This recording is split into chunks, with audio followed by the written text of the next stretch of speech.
Hi, welcome back to another Crypto Day video. It's Friday afternoon, which means another weekly crypto roundup video. And before we jump into the stories this week, let's take a very quick glance at the markets. As you can see here, market cap currently just shy of 340 billion. It's up probably 4.5 billion on this time last week. And if you look at most of the kind of like 7-day charts, we can see that mainly we've been tracking sideways. We've had some sort of fluctuations, some little ups and downs. Everything in the top sort of 20 to top 50 seems to be following a fairly similar trend where we're kind of tracking sideways with some swings, but nothing dramatic rather has happened. Some coins within the top 20 have had good weeks. Bitcoin Cash had a really good week, as has EOS. And then moving slightly further down, Binance, another really good week. It's had a few really good weeks recently, so Binance going really well. VeChain's had a decent week, and Ontology's also had a very good week. Most of the other kind of coins tracking relatively sideways, a little bit of up and down fluctuation, but basically we're waiting for something kind of dramatic to happen within the market. It's a big breakout either to the upside or the downside, but at the moment things tracking pretty much kind of sideways. But that's it really for the markets. I'll be rattling through the stories a bit quicker this week because I am running a bit late. I'm just about to head out, so let's jump over to the first story. And this is based on something which happened last Friday. So it happened last Friday just after I did my weekly update video. But Visa transactions, or the Visa payment system, went down in the UK. Apparently it also went down across much of Europe. It had knock-on effects in the US as well. And there were pictures like this kind of sort of replicated throughout the kind of UK where I am, where people basically were queuing at kind of cash machines, desperately trying to get money out to pay for their kind of groceries or whatever. And here in the UK, like many kind of countries, vast majority of people pay for stuff on cards. So there were people at the tills, massive queues at most tills of most large kind of shops, because basically none of their transactions were going through. And it prompted this kind of big speculation on kind of Reddit, and people were talking about, oh, you know, this is, you know, the one more nail in the kind of coffin for Visa. But I think, to be fair to kind of Visa, I mean, it's a system that does somewhere in the region of 150 million transactions a day, so it's a huge number of kind of transactions, far more than we're seeing kind of across cryptocurrency. You know, certainly the large cryptocurrencies like kind of Bitcoin, with its scaling issues. I know people are talking about you know, layer 2 solutions. You've got a Lightning Network and other stuff being developed and worked on as we speak, but you know, we're a long way to go till we can sort of replicate those kind of levels of transaction volumes in a currency that people are using regularly. So there was this article which was quite interesting. So it basically went through some cryptocurrency payment providers. So we can see here, so you've got Visa at the top there, 3% kind of fees, and then you've got BitPay, GoCoin, Coinsbank, Coin Payments, Coinbase, GoByte. With the kind of coins they're accepting, the kind of processing fees, they're all substantially less than Visa charge.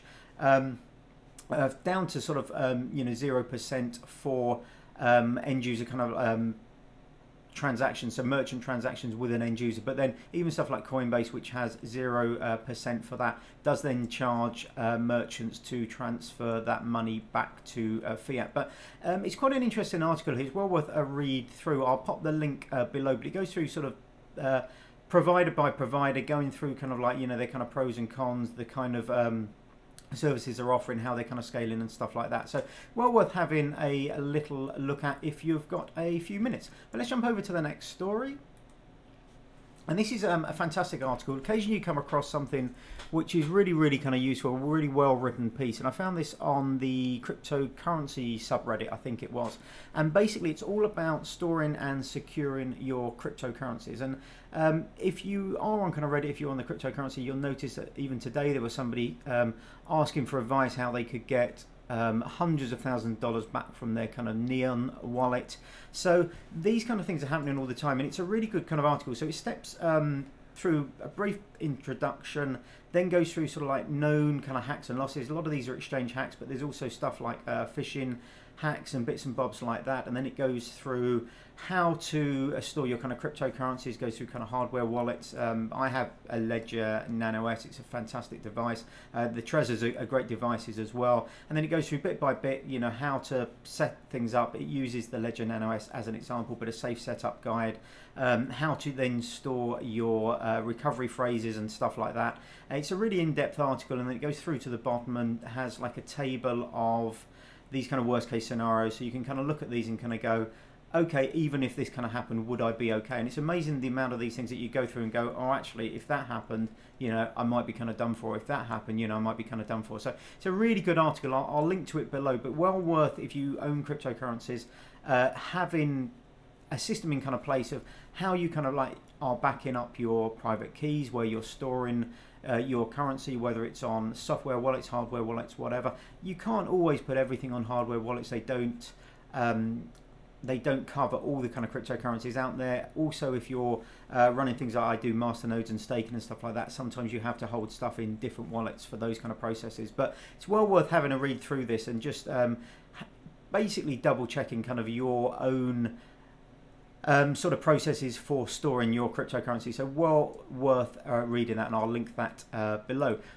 Now the next story, just a little one here. So a couple of weeks ago, Jack Dorsey was talking about Bitcoin. Now, Jack Dorsey is the CEO of Twitter, and he was talking about how he would like, or how he thought that kind of Bitcoin should be the kind of cryptocurrency of the internet. And this was kind of backed up, I suppose, by Steve Wozniak this week. Now, Steve Wozniak is someone who's been kind of interested in cryptocurrencies, and particularly kind of Bitcoin, for a few years now. He bought Bitcoin a while ago. I think it was worth about $700. He's now sold it all. He I believe, has something like 1 Bitcoin and a couple of Ethereums that he just uses for sort of like testing things and making kind of test purchases. But he's not an investor anymore, but he really kind of goes down the thing of I suppose kind of backing up what Jack Dorsey was saying, and saying, you know, he sees that Bitcoin is the really big kind of player, and that he thinks that, you know, really Bitcoin should be the global currency of the internet, if not the world. So it's really interesting to see what some of the kind of big names within kind of tech and you know, technology and kind of general think about cryptocurrency. And Steve Wozniak, obviously, you know, a giant within Apple and various other kind of technological kind of innovative kind of companies. So really interesting to see what he has, what his thoughts are on cryptocurrencies and Bitcoin in particular. Now, the next story this week was this. I just came across this earlier today. And it's what potentially could be the largest Bitcoin mine in the world. Now, those of you who know a little bit about kind of cryptocurrency mining, Bitcoin mining in particular, will know that most of the large farms are in China. I know Russia is doing a lot of work in trying to kind of move kind of like mining over to kind of Russia. They're setting up kind of mines. They've got state-funded or partially state-funded bits and bobs going on, trying to kind of set up large farms. But this is a company called CoinMint. They are putting up to $700 million into building what would, in current hash rates, would be the largest Bitcoin farm in the world. And it's going to be upstate New York. It's an area called, not one that I'd heard of, but it's an old aluminium smelting plant. So it's in a place called Messina, New York. Now, obviously, aluminium smelting, any kind of heavy metalworks require huge amounts of power, so I imagine the infrastructure is already there in order to kind of like, you know, provide it with kind of electricity. I don't know what kind of deals they'll be doing with business kind of rates or electricity rates or stuff like that locally, but really interesting to see any kind of like new kind of mining kind of project come up, particularly ones outside China. So this could be something to kind of watch out for over the next year. They hope to be up and running over the next 12 months. There's a little video here of them kind of like, you know, sort of like retro kind of fitting out some of this kind of stuff within the original kind of plant here, this old aluminium processing plant. So the links, as always, are below. Have a look if you're kind of interested, but I'm always interested. I like kind of mining. It's an interest of mine, so I'm always interested to see new kind of mining kind of farms coming online, farming facilities. So really nice to see that, and of course very nice to see something that's outside China. So the next story here is Bithumb, and the big story is that Bithumb has been cleared by the National Tax Service of Korea. It says here an audit conducted by the IRS. It's nothing to do with the IRS. The National Tax Service is a Korean government body, much like the IRS in the US or HMRC in the UK, but it has nothing to do with the IRS implicitly. But basically, they've been conducting this investigation into kind of Bithumb, looking for potential kind of tax evasion. Now, the investigation has been concluded now. There's no evidence of any kind of wrongdoing, anything like that. Bithumb will have a large tax bill to pay because they're making a lot of money. It'll be roughly 30 billion won, which is just under 30 million US dollars. But the great news is that this seems to have been kind of wrapped up now. There was a lot of FUD about this when it first came out, and it's been kind of like rolling on and on for a few months now. So really nice to see that they have been cleared of any kind of wrongdoing, anything like that. There's no evidence, or certainly no kind of like implications that anything dodgy has been going on, just the fact that, you know, they've made a lot of money and that they will therefore have quite a large tax bill to pay. But anyway, that's it for the stories this week. A little bit kind of rushed, as I mentioned earlier, but let's jump over to the giveaway. So this is last week's video URL. Only 7 unique commenters last week. Let's pick a winner, and it's for Ethereum this week, so $10 worth of Ethereum, and the winner is Ruth Miller. So congratulations, Ruth. She says, always love your videos, Dave. I look forward to them coming out on a Friday. Thank you very much for the kind words, Ruth. I think I've seen Ruth in the Syndicate Telegram or Discord groups. I don't know if it's the same person, but I think it might be. So congratulations, Ruth, on winning. And this week, nice easy one. I can just do it directly from my Exodus wallet. So put the address in, and nice thing is you can just put $10 there. So that's all looks fine. Let's send that to Ruth. I'll give that a couple of seconds to go through.